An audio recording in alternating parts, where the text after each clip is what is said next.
kiwanda cha pamba cha BioSustain cha kinachomilikiwa na Dr. Riyadh. Kiwanda hiki kinachochakata pamba, mbali na kutengeneza ajira, kitapanua soko la wazalishaji wa pamba wa hapa wilaya ya Meatu. Soko liko pale, na ndio madhumuni ya serikali kupeleka viwanda maeneo mbalimbali. Nimeelezwa kwamba uwekezaji katika kiwanda hiki umezalisha ajira za kudumu 375 na ajira za muda 880. Hili si dogo. Muhimu zaidi, wawekezaji wa kiwanda hiki wanakusudia kupanua uwekezaji wao kwa kuongeza kiwanda kingine chenye thamani ya shilingi bilioni 12 kwa ajili ya uzalishaji wa mafuta ya mbegu za pamba na alizeti. Haya ni maendeleo makubwa sana, nami nawahamasisha wawekeze zaidi.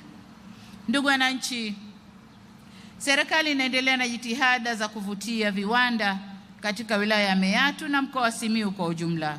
Kwa sasa Meatu ina viwanda vikubwa vitatu, viwanda vidogo 148 na viwanda vidogo sana 268 vilivyotoa jumla ajira 1342.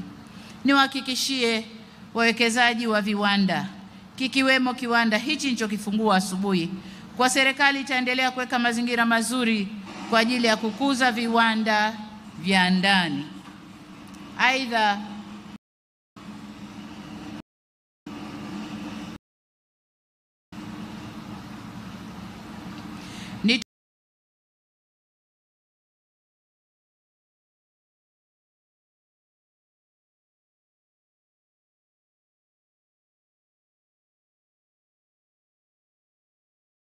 kuzalisha pamba na mazao mengine ili kuendelea kupeleka malighafi inayotakiwa kwenye viwanda hivyo vilivyopo na kuzidi kuvutia viwanda vingine. Niwapongeze sana wakulima kwa juhudi zenu kubwa zilizowezesha uzalishaji wa pamba katika halmashauri ya Meatu kuongezeka kutoka kilo milioni 22,713,000 mwezi Novemba 2020 hadi kilo 40,286,000 kwa sasa. Takriban mmezalisha maradufu. Hongereni sana wana Meatu.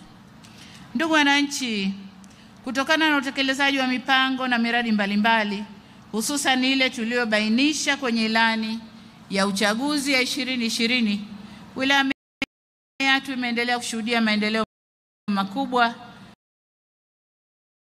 tena katika nyanja zote kama ilivyosemwa vizuri hapa na mbunge Lea. Na hapa naomba nitoe mifano michache tu.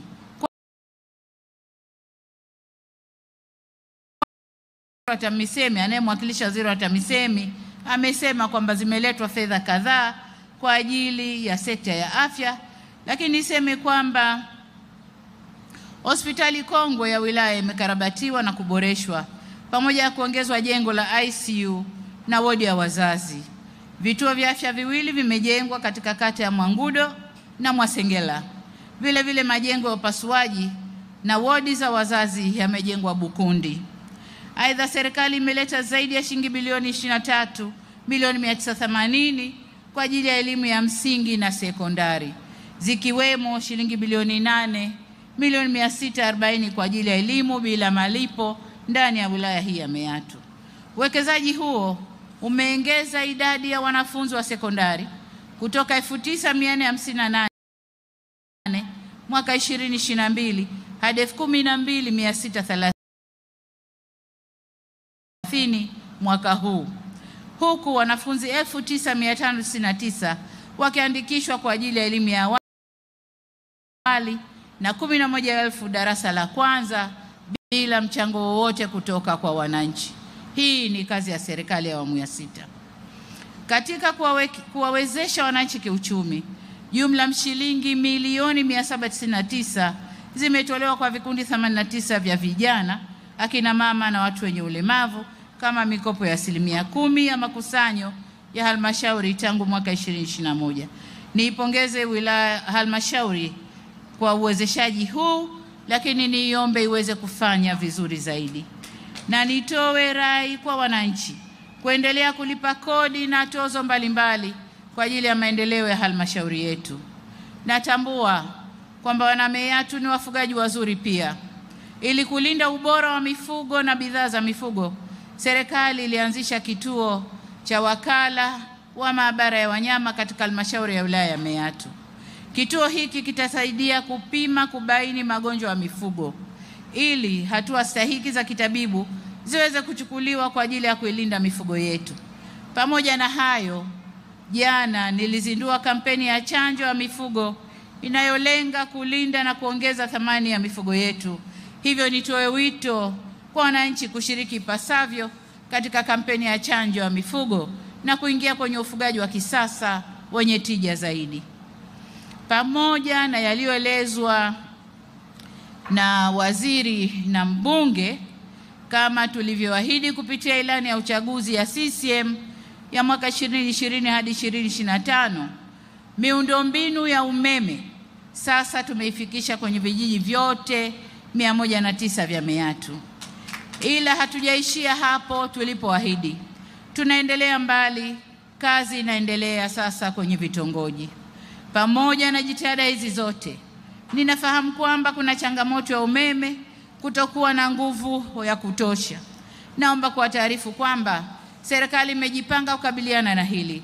Tayari tuna mradi wa ujenzi wa njia za kusafirishia umeme kutoka Shinyanga hadi Simiyu na ujenzi wa kituo cha kupozea umeme cha mkoa wa Simiyu. Mradi huo utakapokamilika utawahakikishia wakazi wa Simiyu umeme wenye nguvu na wa kutosha kwa ajili ya shughuli mbalimbali za uzalishaji ikiwemo viwanda. Lengo letu ni kutaka wananchi watumie nishati ya umeme kuongeza thamani ya mazao na kilimo na ufugaji.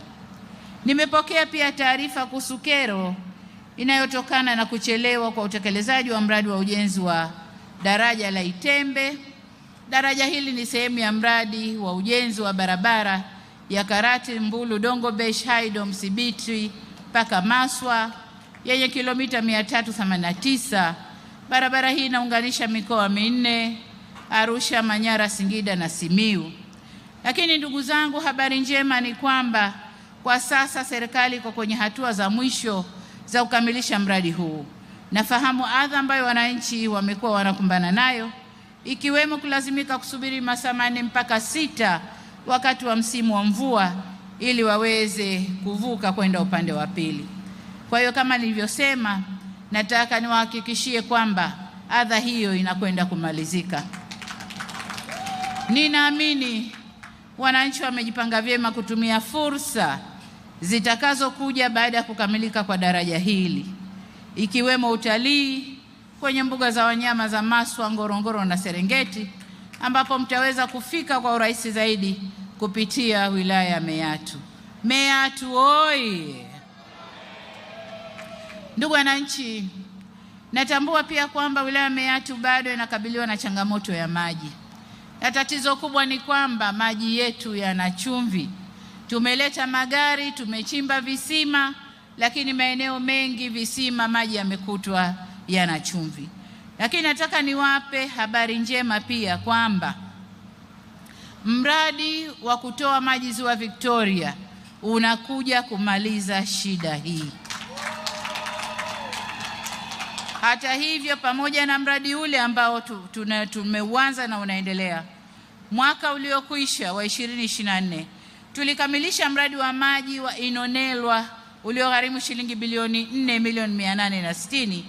Mwaka huu serikali inaendelea na miradi ya maji Semu, Mbalagane, Mwakipopo, Buliashi, Mwabumwa, Mwashata na Mbushi. Vile vile kwa kutumia mitambo ya kuchimba visima, tutaendelea kuchimba visima kwenye maeneo ambayo chumvi haiko au iko chini sana. Pamoja na hayo, kama nilivyosema, niwahakikishie kwamba mradi wa kutoa maji kutoka Ziwa Victoria tutakwenda kutatua kwa kiwango kikubwa changamoto ya maji katika eneo hili. Ndugu wananchi, kwa kuwa ziara bado inaendelea,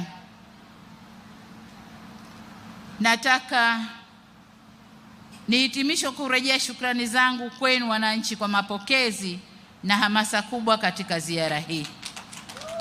Lakini kabla sikuhitimisha, naomba sasa niende kwenye maombi ambayo ndugu yangu Mpina aliyaomba. Ndugu yangu Mpina aliomba barabara kwamba barabara hii ni ya vumbi, madaraja matatu na kuwepo kwa halmashauri ya wilaya ambayo waziri alishasema.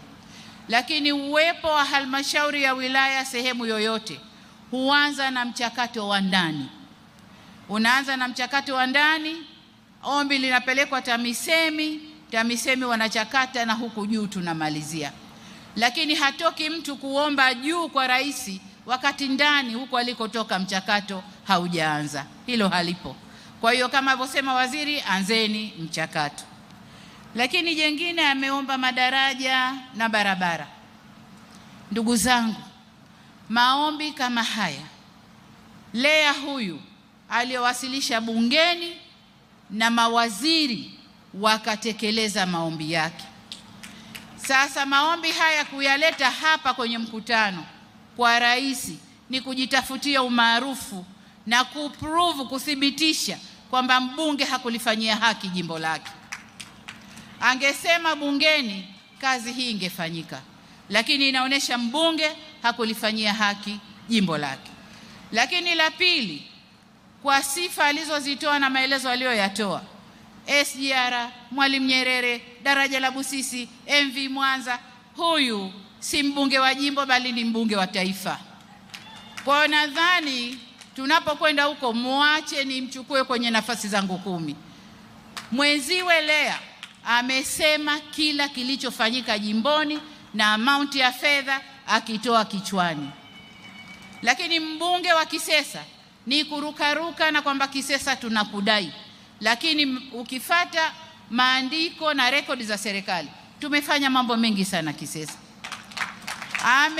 Amenishangaza kusema Kisesa iko kama mwanamke aliyesuka nywele. Ina maana amedharau jimbo lake. Angesema kumekatwa mabarabara, maendeleo yameonekana na hivi.